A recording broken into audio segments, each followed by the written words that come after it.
Segimana gilanya nanti barang-barang Cina yang masuk ke Indonesia dan negara-negara ASEAN lain ketika mereka udah nggak bisa dapat pasar di Amerika. Southeast Asian economies are being squeezed by China exports on the one hand and United States tariffs on the other. Nyamar doang itu jadi produk ASEAN, padahal sebenarnya produknya Cina-Cina juga. Ya, lu pasti udah tahu lah ya soal perang tarif, babak baru perang dagang antara Amerika sama Cina. Berawal dari Trump naikin tarif masuk buat negara-negara lain, terus dibalas sama Cina, endingnya Amerika sama Cina jadi perang pasang tarif. Amerika naikin tarif impor barang Cina sampai lebih dari 100%. Terus Cina juga sama tuh, mereka naikin bea impor barang Amerika dan mutusin buat mulai ngestop penggunaan barang dan brand dari Amerika. Nah ini kan sekilas kelihatannya perang tarif tuh kan endingnya jadi kayak cuma antara Amerika sama Cina doang ya. Nah ini padahal ternyata nggak sesimpel itu loh. Banyak pihak lain yang secara nggak langsung jadi dirugiin juga dari babak baru perang dagang ini. Termasuk di dalamnya yang dapat dampak lumayan parah tuh negara-negara Asia Tenggara. Tuh. Iya, jadi walaupun kita nggak terlibat secara langsung, tapi perang dagang yang berlangsung sekarang tuh ternyata mengancam perekonomian kawasan ASEAN. Iya, jadi sadar nggak sadar kita jadi korban nih di sini nih. Tapi emang gimana bisa perang dagang antara Amerika sama Cina malah ngerugiin ASEAN, termasuk di sini kita, Indonesia. Ya udah kalau gitu, ayo langsung aja kita bahas gimana dampak sengitnya perang dagang antara Cina sama Amerika ke perekonomian ASEAN di Learning by Googling. Ya, kalau kita ngomongin perekonomian ASEAN, bisa dibilang kawasan Asia Tenggara tuh kan jadi salah satu kawasan yang ekonominya tuh secara stabil punya tren positif ya. Nih, kalau GDP semua negara ASEAN digabung jadi satu, jadi GDP ASEAN, itu Asia Tenggara tuh bakal jadi kekuatan ekonomi terbesar kelima di dunia. Dengan total GDP 3,6 triliun US dollar. Ngunggulin GDP-nya India. Bahkan di tahun 2030 diperkirakan GDP ASEAN tuh bakal jadi yang terbesar keempat di dunia. Ngunggulin Jepang yang ekonominya lagi turun. Kalau ASEAN jadi satu. Terus kalau menurut McKinsey & Company di tahun 2024, rata-rata negara Asia Tenggara tuh ngalamin pertumbuhan ekonomi sebesar 5%. Termasuk Vietnam yang performa ekonominya jadi yang terbaik tahun lalu.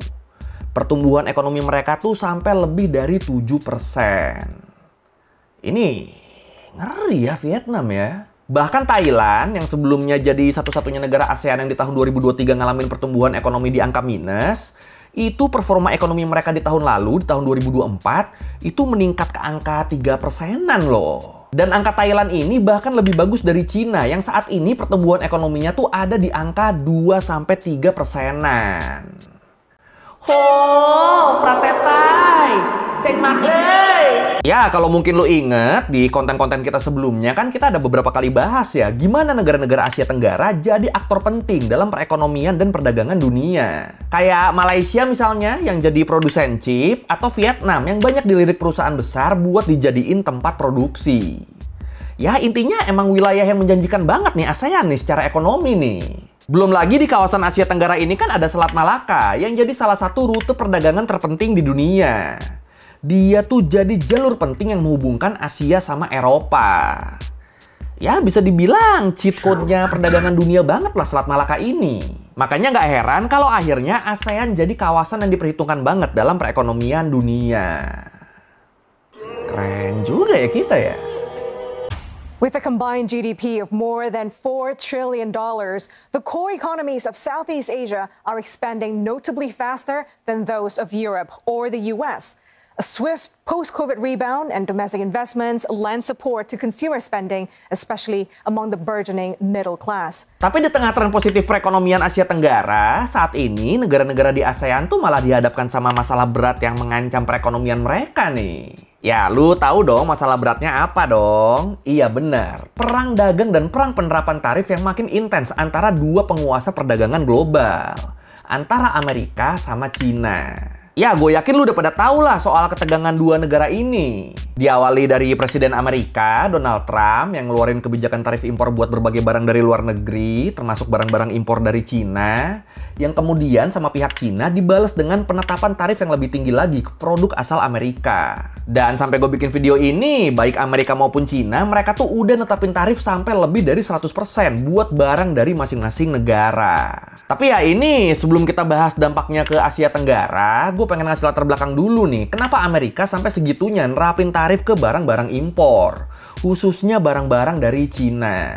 Jadi kalau menurut BBC, sebenarnya kebijakan ini tuh diambil sama Trump buat mastiin masyarakat Amerika ngebeli barang yang dibikin di Amerika juga. Soalnya menurut dia, dengan konsumsi barang-barang yang diproduksi di Amerika, hal ini tuh bakal memicu peningkatan pendapatan pajak dan memicu investasi besar-besaran di Amerika. Apalagi Amerika kan udah bertahun-tahun ngalamin defisit neraca perdagangan ya. Ekspornya lebih kecil dari impornya. Jadi pemasukan negara dari ekspor barang dan jasa ke luar negeri itu lebih kecil dari pengeluaran buat ngimpor barang dan jasa dari luar negeri. Makanya jadinya mereka defisit tuh. Kayak misalnya di awal tahun ini aja, Biro Analis Ekonomi Amerika Serikat nyebut kalau defisit perdagangan bulanan Amerika tuh mencapai 120 sampai 130-an miliar US dollar. Nah, makanya itu mau diperbaiki tuh sama Trump tuh. Ya, sebenarnya kalau dari sudut pandang Amerika, ini masuk akal sih ya. Apalagi Trump kan terkenal sama slogan maganya kan. Make America Great Again. Makanya akhirnya dia usaha gimana caranya biar Amerika tuh nggak ya dalam tanda kutip nggak ketergantungan sama produk asing lah. Nah, walaupun secara umum perang dagang ini tuh pemain utamanya tuh dua negara tadi, Amerika sama Cina, tapi ternyata ini dampaknya tuh merembet ke negara-negara lain loh. Bahkan bisa dibilang ke seluruh dunia. Termasuk ke kita, ASEAN. Nih, kalau menurut Marie Elka Pangestu, mantan Menteri Perdagangan dan Menteri Pariwisata dan Kreatif Republik Indonesia, dia bilang, saat ini ASEAN tuh lagi dapat ancaman barang-barang murah dari Cina. Nah, menurut dia, menurut sang mantan menteri, salah satu alasan kenapa Cina bisa unggul dalam persaingan dengan negara lain tuh ya ini. Karena mereka bisa memproduksi barang-barang dengan harga yang murah. Jadi Cina tuh kayak Kayak toko serba 5.000, tapi isinya tuh ada kulkas mini, TV, pokoknya murah banget lah buat standar barang itu.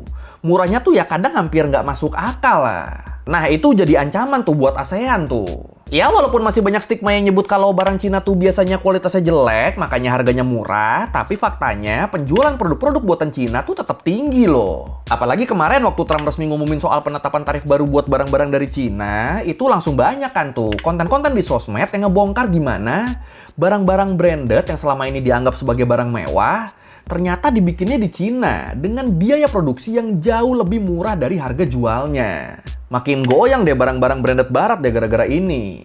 Your made in Italy Gucci 80% come from Chinese factory. They just Forget cryptic press releases. This saga is being told through bite-sized videos that pack a mighty punch. More than 80% of the luxury bags in the world are made in China. Dan terus kalau menurut Victor Gao, Wakil Presiden Center for China and Globalization, pas ditanya kenapa barang-barang yang dibikin Cina tuh bisa murah, dia bilang, salah satu alasan utamanya adalah karena Cina tuh punya efisiensi tinggi dalam rantai produksi, khususnya industri manufakturnya. Jadi saking efisiennya mereka, itu produksinya bisa lebih cepat. Atau kalau mungkin lu suka main SimCity, itu lu bayangin aja tuh, lu main itu tapi speednya tuh naik 8 kali. Nah, pabrik-pabrik Cina tuh itu kayak gitu tuh produksinya tuh. Ya gimana ya, Cina tuh kan bisa dibilang bener-bener punya semua tempat pengolahan dan produksi barang kan. Mulai dari hulu sampai hilir semuanya ada di Cina. Mulai dari ngebikin barang remeh kayak keperluan rumah tangga sampai barang-barang kompleks kayak kendaraan listrik, itu semuanya ada di Cina. Nah, udah kan semua jenis barang bisa diproduksi di Cina, ditambah lagi fasilitas infrastruktur di Cina tuh merata banget. Termasuk jalan tol yang menghubungkan berbagai daerah di Cina, yang ngebikin biaya produksi dan distribusi jadi lebih murah. Dan proses produksinya juga jadi lebih cepat. Cuma terus yang jadi masalah, di saat tingkat produksi di Cina tuh tinggi banget, tingkat konsumsi domestiknya tuh malah relatif stagnan, bahkan turun. Nah, karena inilah makanya akhirnya barang-barang dari Cina ini jadi butuh market lain nih, butuh konsumen dari luar Cina. Diekspor itu barang-barangnya keluar, beli deh kita. Bahkan saking larisnya barang-barangnya di luar, perdagangan Cina tuh jadi untung banget loh. Beda banget sama Amerika yang boncos tadi. Nih, neraca perdagangan Cina itu mereka tuh surplus sampai 2 triliun US dollar per bulannya. Ini kan gila kan? Amerika tadi minus 120-an miliar kan? Cina malah surplus 2 triliun loh. Ya ini Cina sukses besar lah masuknya ini. Dibantai anjir Amrik. Gila. 所以我形象地说，中国可以生产从火柴到火箭，从卫星到卫星，从螺母到航母，从水电站到国际空间站，几乎所有的东西。中国一旦生产什么就变成白菜价格。Oke, balik lagi ke ASEAN. Nah, waktu barang-barang Cina nggak bisa masuk ke Amerika karena penetapan tarif baru, barang-barang di Cina yang banyak banget tadi, itu jelas mereka butuh pembeli lain dong. Dan disinilah Cina ngelihat ASEAN sebagai sasaran empuk buat ngejual barang-barang mereka yang harusnya masuk ke pasar Amerika. Padahal kalau menurut CNA Insider, barang-barang murah dari Cina sendiri tuh sebelumnya tuh udah jadi isu yang cukup serius loh di Asia Tenggara loh. Ya, kayak gue bilang tadi, barang-barang dari Cina kan emang dari dulu kan murah-murah kan? Bahkan waktu dijual di negara ASEAN pun, walaupun udah masuk bea masuk yang cukup tinggi, itu nggak ngebikin harga barangnya naik signifikan loh. Tetap murah barangnya jatuhnya. Apalagi kalau kita bandingin sama barang-barang yang diproduksi di negara-negara ASEAN sendiri, itu harganya tuh tetap lebih murah yang impor dari Cina loh. Dan kalau udah begini, konsumen jelas bakal milih yang lebih murah dong. Nggak peduli mereka itu barangnya diproduksi di mana. Yang penting murah. Nah, gara-gara itulah produk-produk dalam negeri jadi kurang peminat nih, bahkan jadi ditinggalin konsumennya. Dan kasus kayak gini, contoh nyatanya tuh terjadi di negara kita sendiri, di Indonesia. Jadi masih menurut CNA Insider, masuknya produk tekstil dan pakaian impor dari Cina itu tuh ngebikin perusahaan tekstil terbesar di Indonesia, Sritex, jadi rugi besar. Bahkan beberapa minggu yang lalu dari gue bikin video ini, Sritex tuh dinyatakan bangkrut kan, dinyatakan pilot. Dan ini jelas ngebikin para pekerja di sana terpaksa di PHK. Padahal jumlah pekerja di Sritex tuh kurang lebih tuh ada 50 ribuan orang. Kasian banget ya. Dan ingat, ini baru dari satu perusahaan doang nih. Nah, gawatnya lagi kalau menurut APSIFI disebut dari tahun 2023 sampai 2024, seenggaknya ada 60 pabrik tekstil yang ditutup dan sekitar 800.000 karyawan terdampak. Termasuk 250.000 orang pekerja yang dirumahkan sebagai imbas dari masifnya produk tekstil impor dari Cina. Ini kan gila ya, baru dari satu produk doang loh itu loh, baru dari tekstil doang, langsung 1,4 juta orang yang di PHK. Dan ingat, ini tuh terjadi sebelum rame-rame kebijakan tarif baru yang dikeluarin sama Trump. Nah, lu bayangin deh segimana gilanya nanti barang-barang Cina yang masuk ke Indonesia dan negara-negara ASEAN lain ketika mereka udah nggak bisa dapat pasar di Amerika. Aduh. Indonesia's largest textile manufacturer, Sri Rejeki Isman or Sritex, has officially shut down operations, leading to 10,965 job losses. Terus selain masalah industri tekstil di Indonesia, problem lain juga terjadi di negara-negara ASEAN lain, kayak Malaysia, Thailand, sama Vietnam. Yang kali ini terkait industri panel surya. Jadi masih menurut CNA Insider, di akhir tahun 2024 itu banyak banget tuh pabrik panel surya dari Cina, kayak Jinko Solar, Raisen Energy, sama Longi Green Energy Technology Co, khususnya yang beroperasi di Malaysia, yang nutup pabrik mereka di sana sebagai imbas dari kebijakan tarif Amerika. Emang waktu itu ada kebijakan apa? Jadi sebelum Trump dilantik lagi jadi presiden, di akhir masa jabatannya Joe Biden, Doi itu sempat ngebikin kebijakan tarif terkait impor panel surya ke Amerika. Mau panel suryanya dari negara manapun, terutama dari negara-negara Asia Tenggara, nah itu tarifnya dinaikin tuh. Dan ini, Amerika ngelakuin ini soalnya menurut mereka, panel surya yang dibikin di negara-negara Asia Tenggara, itu tuh sebenarnya adalah panel buatan Cina yang apa ya? Yang bisa dibilang ganti baju doang, yang dibilang cosplay dari negara Asia Tenggara doang. Nyamar doang itu jadi produk ASEAN, padahal sebenarnya produknya Cina-Cina juga. Iya, jadi Amerika ngerasanya panel surya dari Cina tuh cuma dipindahin doang produksinya ke negara-negara ASEAN buat ngakalin tarif. Makanya akhirnya sama mereka tarifnya dinaikin tuh. Dan ini sebenarnya ironis sih, soalnya awalnya di awal tahun 2000-an, Amerika tuh kan pionir industri panel surya kan. Sekarang mereka malah keteteran. Iya, jadi dipercaya keadaannya di sini karena Cina dibatasin masuk langsung ke Amerika kan, jadinya mereka manfaatin negara lain deh, kayak misalnya Malaysia. buat ngeproduksi barang dan ekspor lagi ke Amerika. Makanya akhirnya negara-negara ASEAN kayak Malaysia, Thailand, sama Vietnam yang punya pabrik panel surya dari Cina, itu akhirnya mereka pada kena kebijakan tarifnya Amerika. Dan ini akhirnya berdampak ke turunnya penjualan panel surya dan maksa banyak pabrik di sana di ASEAN buat tutup. Dan banyaknya pabrik-pabrik perusahaan Cina yang beroperasi di negara-negara ASEAN inilah yang jadi salah satu alasan kenapa Trump nerapin tarif yang relatif tinggi ke produk-produk dari ASEAN. Suddenly, it was hit, I think, in a short notice that the exemptions of tariff no longer available for Malaysia.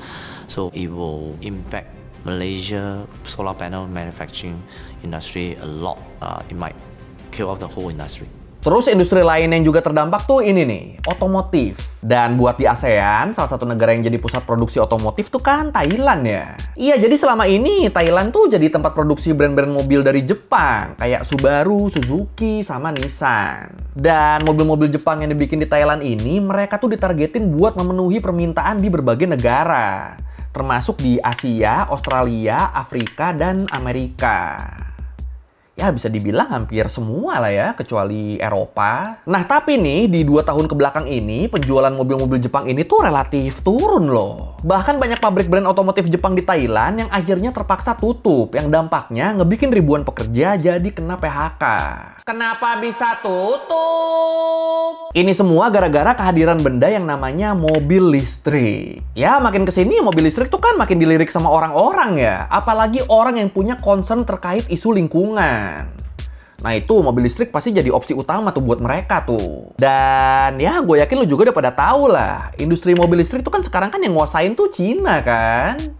Jadi ya udah kelar lah itu mobil-mobil Jepang tuh. Ya sebenarnya di saat banyak pabrik mobil Jepang tutup, brand-brand otomotif dari Cina kayak BYD, mereka tuh pada masuk ke Thailand buat bikin pabrik di sana.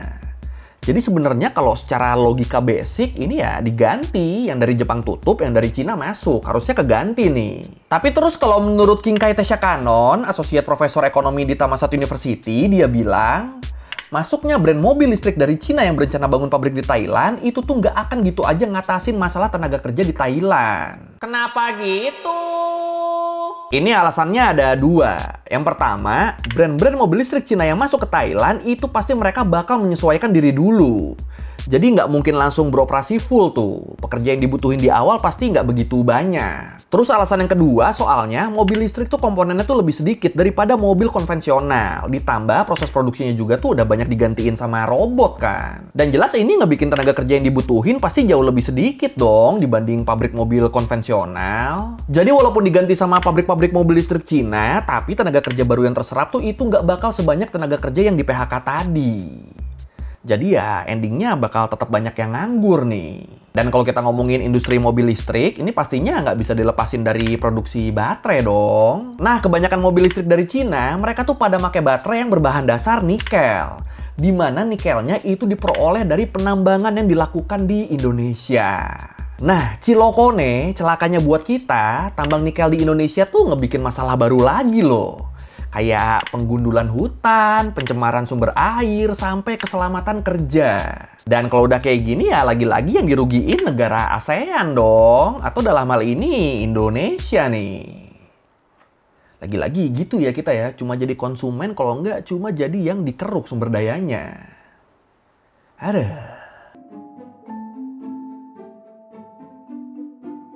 2012 in Thailand used to produce 2.4 million. But last year just 1.4 million. Last year, Subaru, Suzuki decided to withdraw from Thailand, and this year, Nissan will close one factory. Jadi ya emang hubungan Cina dan negara-negara ASEAN dalam hal perdagangan nih enak nggak enak sih ya. Di satu sisi banyak brand Cina yang rela investasi dan buka pabrik di negara-negara ASEAN, kayak kasus BYD di Thailand tadi misalnya. Tapi di sisi lain, ASEAN tuh jadi pasar ekspor utamanya Cina. Yang diperkirakan nilai total ekspor Cina ke ASEAN tuh lebih dari 500 miliar US dollar. Dan ini adalah nilai ekspor paling tinggi kalau dibandingin sama ke negara atau kawasan lain. Dan kayak yang gue bilang tadi, masuknya barang Cina yang jauh lebih murah, ini mungkin sekilas bikin kita seneng ya. Tapi di sisi lain, ini ngerugiin produsen dalam negeri nih. Dan di sini posisi ASEAN nih jadi kegencet nih. Soalnya barang-barang dari Asia Tenggara itu jadi dinilai punya afiliasi sama Cina. Walaupun mungkin kenyataannya enggak, tapi tetap tuh dinilainya kayak gitu tuh. Dan gara-gara ini, negara-negara ASEAN nih jadi dikenain tarif impor yang relatif lebih tinggi sama Trump kalau dibandingin sama kawasan-kawasan lain. Ini kan gila kan, bikin pusing loh ini loh. Barang Cina masuk ke kita murah, barang kita mau masuk ke Amerika tarifnya malah naik. Gimana mau jadi produsen coba kita? Tapi kalau menurut lu gimana nih? Apakah ASEAN akan tetap bisa jadi kekuatan ekonomi di kancah dunia sesuai prediksi para ahli? Atau malah momentum ini bisa berpotensi ngebikin ekonomi kita makin amburadul? Yang mana nih menurut lu nih? Silakan komen. Southeast Asian economies are being squeezed by China exports on the one hand and United States tariffs on the other. Oke, sekian Ler Mingguin kali ini tentang efek perang tarif Amerika sama Cina ke Asia Tenggara. Ternyata efeknya yang paling kelihatan tuh itu ya. Barang kita sama Amerika disangka barangnya Cina, makanya tarifnya dinaikin. Di sisi lain, barang Cina nih terus masuk ke kita nih karena harganya murah. Bener-bener kejepit nih Asia Tenggara nih di sini nih. Ya, kalau lo merevisi kayak gue udah salah, atau lo mau nanya, atau nambahin video, bisa tulis di komen, kita diskusi kayak biasa. Sekali lagi, thank you nonton, jangan lupa like, comment, subscribe. Bye. Kali-kali diriku kau hujat, padahal ini semua kodrat. Ku melawan bukan berarti